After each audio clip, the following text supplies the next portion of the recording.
Hello and welcome to Therapist Skills Live with Beth Miller. We are going to jump right into it because, tonight's Therapist Skills training is about sociopolitical distress happening in our sessions, how to deal with that sociopolitical distress for our clients and for ourselves, how to help clients and ourselves deal with really charged issues. So today is election day in the United States. Lots of people are probably managing that issue right now in their sessions. And these issues related to election day and or also global wars, lots of issues happening everywhere, voting rights, etc., are likely showing up in our sessions, and they're probably going to be showing up in our sessions for the next several weeks, if not longer. So we as therapists have to find a way to kind of support each other in that. Also to do some training around how we can, one, sort of manage these charged issues in the best way possible for ourselves and for our clients. But on top of that, how we can manage our own countertransference, and also how we can turn these into political therapeutic gold for the client so they can actually get the most out of their sessions, even though the focus of what they're bringing to the table is about the sociopolitical landscape. So we're going to be talking about all that and more. If you did not see last week's live, you can catch that on Facebook, and if they archived it in Instagram, but they definitely do on Facebook. I also do send out a replay of the lives. If you give me your email, you could send that email to institute@positivecounselingli.com. Or go to my website, and which is positivecounselingli.com, and just put your email in where it says 5 free meditations, and you will also get all of the replays sent to your email. So what are the things that we need to be doing as therapists as this socio-political process evolves right now, regardless of where we stand, what our beliefs are about any of the politics? That is not relevant so much for our clients, but it is going to be relevant as the beliefs that we're bringing into our sessions. What are the things that we need to be able to do and do well consistently during such a politically and socially charged time? I cannot underestimate this part enough. Step one is to emotionally regulate yourself, right? So this trumps probably everything. Emotionally regulating yourself is a tantamount skill. The ability to be able to do that as therapists is not only something we teach, but it has to be something that we practice a lot. And if you're anything like me, you've gotten that wrong. Like sometimes you haven't regulated your emotions well in session. We've all been there. It's happened to all of us. We've all gotten caught off guard. We've all become charged. And it doesn't even have to be about a sociopolitical issue. It could be about anything. We've all had those moments. And if you haven't, you probably will at some point in your life, in your therapeutic career. So the thing to be practicing as much as possible is to emotionally regulate yourself. That means setting yourself up for success in your sessions by being regulated prior to entering into the session. This means being aligned, being grounded, using the techniques that you probably teach frequently, making sure you're walking your talk, right? So doing breathing exercises, walking, using exercise, weightlifting, your spiritual practices, meditation, yoga, reading, gratitude practices, chakra work. We have to do these things on and with ourselves. And when we know that we're dealing with a very charged time for our clients or for us, it is essential that we go out of our way to triple down on our own skills with ourselves, having multiple practices throughout the day, maybe starting in the morning with a practice and mid-afternoon, an evening one, so that we are most grounded and aligned before we even go into session with our clients. The second thing that we really, step two of what we need to do or what we might do in discussing how to manage all of these socio-political issues is to prepare ourselves for our sessions and for these issues before they even happen. So try not to get caught off guard is what I'm saying. Because when we get caught off guard, as therapists, this is when we're most likely to have like a reflexive countertransferential response. And that is not ideal. That often will not work in our favor. When we do that, we typically are going to have to repair something or clean something up, or we might even damage the therapeutic relationship. And we could even lose the client when we do those things. So try not to get caught off guard by preparing yourself before you even go into your sessions about what might happen related to the socio-political issues that are occurring. So be aware of what the current issues are of the day that are happening, so that you know that because those might sort of thread into your sessions, and you don't have to be aware of what the client's views are, but you do need to know how you would respond when they are brought up, okay? If you know you have a client that gets particularly triggered by certain political issues or certain social issues, and those things are occurring in the world at this time, be sure to take extra care to align and ground yourself before your sessions so that you're not vulnerable to reacting. And really pre-think out your responses. Now, this is something I'm not sure a lot of therapists do, but this is super valuable. Try to role play with yourself or with your colleagues or your supervisors how you would respond to certain issues. So last week in the live where we talked about landmines in session, I brought up many landmines that can cause therapists to react. It might be, it was the hypothetical man that was talking about abortions. It was the Israeli client and the Palestinian therapist. Lots of different potential landmines that can occur in sessions. I gave a lot of examples of those last week. And we need to pre-think out how we're going to respond to hot issues, especially if we know that we ourselves are charged by them, or if we're very opinionated, or if we have a lot of beliefs about them. So be clear about how you would respond to these hot issues, and especially more inflammatory comments that might kind of get you. And try to prepare around that by practicing with one of your colleagues or your supervisors. I think it's really valuable. And it's not until you do a role play that you realize how hard it is for you to do it well, right? Or how hard it is for you to talk about that topic in a non-charged way. And then you realize you're stumbling through it. And then you say, actually, this issue is going to get me unless I really figure out how I'm going to respond to it and practice it. The third, the part about preparing is also about having a script.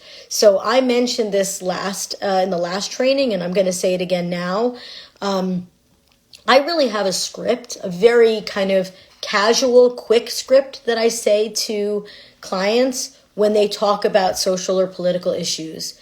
And when they do it, they might sort of say like, I don't know how you feel about this, or I probably shouldn't even mention this, or maybe they just go off on the issue. And then I always make sure I say something like, and you can have whatever script it works for you, but I mostly say things like, let me take a moment here to let you know that you are welcome to share any of your thoughts or feelings about what's happening socially or politically at any time.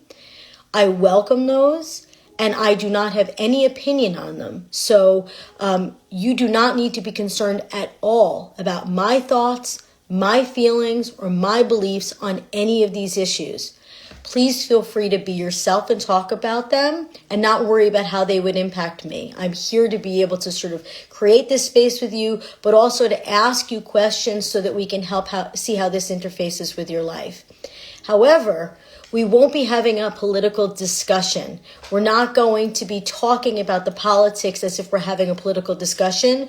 We're going to talk about how your beliefs about what's happening in politics in the social world are affecting you. Right? So I'm not going to banter with my clients about political things or social things. Instead, what I'm doing is saying, this is a great place for you to talk about all these things. I have no judgment. All of it is welcome here. Please do that. But it will be a conversation about how these things affect you. It won't be a political discussion. And I think clients get that. And that creates great boundaries right from the get-go. And then they also will say, thank you so much. I often get thanked. Thank you so much for letting me talk about these things here. Step 3 is about like, well, how do you actually respond when clients bring these issues up in session? Like what do you do? Here, the client comes in, they're either really upset about what's happening in politics, or they're agitated, or they're anxious about it. A lot of my clients are starting sessions saying, I've been anxious for the last 3 days about the election coming up, or I'm very anxious about what's going to happen after the election, or I'm very upset about what's happening with the border, or I'm upset about what's happening with reproductive rights. And it doesn't matter whether they're on the left, right, the center. That really is not what's important. What's important is that I know how to respond when they bring these things to the session. So one is respond thoughtfully. Do not react. And in order to not react, it requires step 1 and step 2. Emotionally regulate yourself and prepare for these sessions so that you know how you will react. That way you can stay in alignment and you can not react to them, and you'll be able to respond. Because these issues are hard for us too as therapists, because we're humans, we're people living in this same world. That's not easy to do. There's not a lot of roles in life where the person you're talking to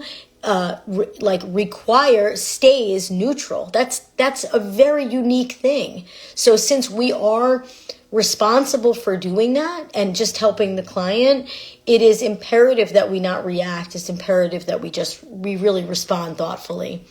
The next thing is in this part of it is every single moment you have to be conscious about being non-judgmental. Every single moment you have to take a nice deep breath and step into being non-judgmental. That is a requirement for this job, is to step into being non-judgmental over and over and over again. So that is a great discipline that therapists have to practice, and it's one that's going to get a lot of practice right now in the sociopolitical climate that we're in. Also, remind yourself that the client's beliefs are not your responsibility to change. This person is not your client so that you can shape their beliefs about the world. That's not why they're there before you. They're not your clay. They're not somebody for you to craft into this or that, or believe this or that. Their beliefs, even if they're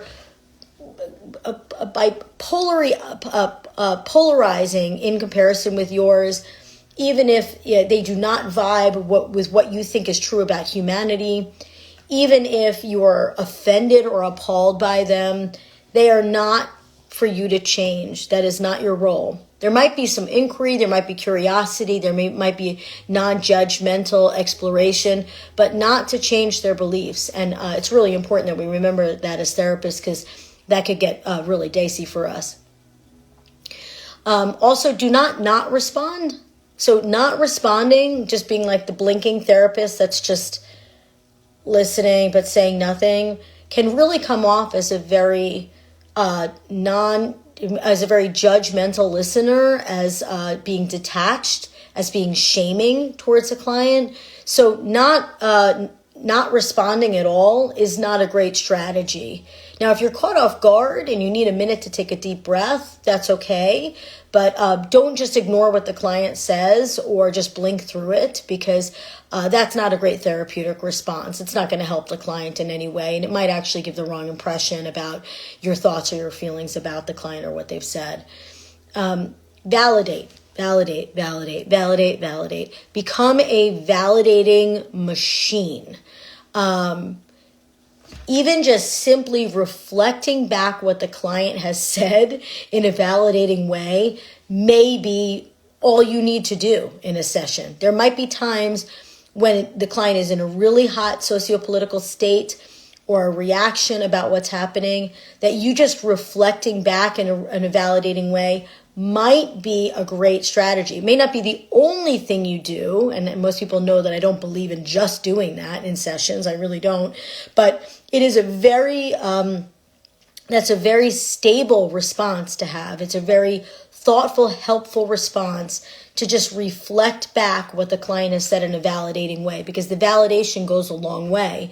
So just things like, yes, I can see that this is really hard for you, or it makes sense that you be upset about what's happening with the election because you didn't want this candidate or that candidate to win, or I understand how hard this is for you. Tell me more. I'm here as a non-judgmental listener. I want to hear more about how you feel. Just doing that creates the right landscape in your sessions to be able to keep them in a healthy space for your client and for yourself, and to gain the most out of the session. The next thing for you to do is to be curious. Like, curiosity is the way. Curiosity is the way in general in our sessions, but it is absolutely the way when it comes to these hot sociopolitical issues. Asking the client a lot of questions is one of the ways of keeping an open, non-judgmental space, and also helps the client to explore what's happening deeper, right? So tell me more about what's important about this issue to you. Bring me into your worldview so I can understand what it's like to be coming at this from your point of view. Would it be okay if I asked about how this issue affects you? Would you be willing to explore more of this? How do these affect your life? How do these issues affect your life on a daily basis? How does this position affect your relationship at home? How does it affect work? How does it affect recreation, fun? Would you like to brainstorm ways to cope with the stress of this with me, so that we can find ways to alleviate some of the stress of the way that you're feeling? So if the client is open to those things, if you can ask more questions, then you have a way of being able to make the conversation deeper about what's happening for them related to the sociopolitical world, and at the same time, keep yourself in the right kind of boundaried space for you. And that openness and that curiosity is a really nice sign of being non-judgmental too. Step 4, and this is such an important one, although I think they all are, is to see therapy as a microcosm of the client's world. So what happens in session is often a snapshot of what is happening outside of session for the client. This is a very important clinical awareness. It might be a little overlooked sometimes. And if you want to have deeper sessions with your client, this is an essential awareness to have, an essential insight. The therapeutic relationship and what's happening in that therapeutic room over time really starts to show itself, and sometimes even from session 1, can show itself as a microcosm, a snapshot of what's occurring out there for the client, how the client sees the world, how the client interfaces with people, how the client communicates, what things are difficult for the client, what things aren't. So, for example, if the client is aggressively talking about a political view with you in session, or is like very, very dysregulated by it, there's a really good chance that that's happening for the client outside of session too. Not always, but a very good chance. So that can give you insight to be able to say, how is this affecting your life outside of here? Right, because you're seeing it in front of you. So now you can extrapolate and say, well, what's it like out there for you? Not just in here with me. Or another example is if the client is feeling really defeated about what's happening politically, they may also, or like for example, they may also be feeling defeated by other challenges in their lives. They might have a challenge with accessing happiness when things are imperfect. They might have difficulty with resiliency. They might find that their depression is magnifying because of negative things that they're consuming in media or around them. So how can we talk about this with them? Can we, for example, talk to them about research that we are aware of about resiliency and how we can build more resiliency in the brain, and ask them if they might want to strengthen that, not just more coping skills, but more resiliency, because we're seeing it in the room and we're recognizing that this might be a much bigger issue everywhere else in their lives as well. Okay. Step 5, super big one. Model and teach the behavior that you want your client to learn in sessions with starting with your behavior first, right? So your relationship with the client can be a center of trust and also a center for teaching, where the client might be learning what skillful relational, emotional, or communication looks like. And that can really start with you. And hopefully it is starting with you. So for example, you can model and teach reflective listening and curiosity. And if you're doing that with the client, where you're showing the client being really interested, being curious, reflectively listening back with them, then they might be able to do that with their friends or their family or others in their sociopolitical world that don't agree with them, right? Like, you can model and teach them how to listen, how to be curious, whether you agree with them or not. That is not really relevant. And this can teach them the skills of being non-judgmental, curious, open in their real life interactions. As a matter of fact, when you do it naturally with them, you can ask them to do it back with you so that they can make those skills actually portable in role playing with you. The same is true for modeling and teaching emotion regulation. So if the client's therapeutic goals might include learning how to regulate their emotions more, maybe regulating their anxiety more, their frustration, their rage, their anger, their feelings of defeat, then you can make this, what's happening in their reactions to the sociopolitical world, a great time to be practicing emotion regulation skills. In fact, this might be one of the wisest things that you can do in your session. So if your client comes in and or at some point during the session, they're expressing being really upset about whatever the issues are, listen, validate, ask questions, be curious, and then also suggest, might it be a good time for us to help you emotionally regulate right now? Can we use some of these emotion regulation skills that we've been discussing? Can I teach you a new one, or can we use some of the ones that we've been covering so that you can see how to use them in real life with me right here, right? Or if you get dysregulated during session and you notice the client is dysregulated in session, one of the number one skills that you can use is to regulate together. In other words, you say to the client, I feel like this is a really dysregulating conversation. I believe you're getting pretty dysregulated. Would you agree? I'm even feeling dysregulated. Why don't we both take a moment to use that breathing exercise? Or would it be okay if I guided both of us through a brief meditation? How about we do a grounding exercise right now? What would it be like if we do a container exercise? And if you bring that into the session, you're not only showing the client that it's okay to become dysregulated, but you're also showing them that you get dysregulated too, that that's human. And when that happens, it's nothing to be ashamed of. We just jump in and use skills to be able to re-regulate ourselves. And that is an incredible teaching tool for them. It's great modeling, and it's great teaching for the next situation that they're in when they feel dysregulated.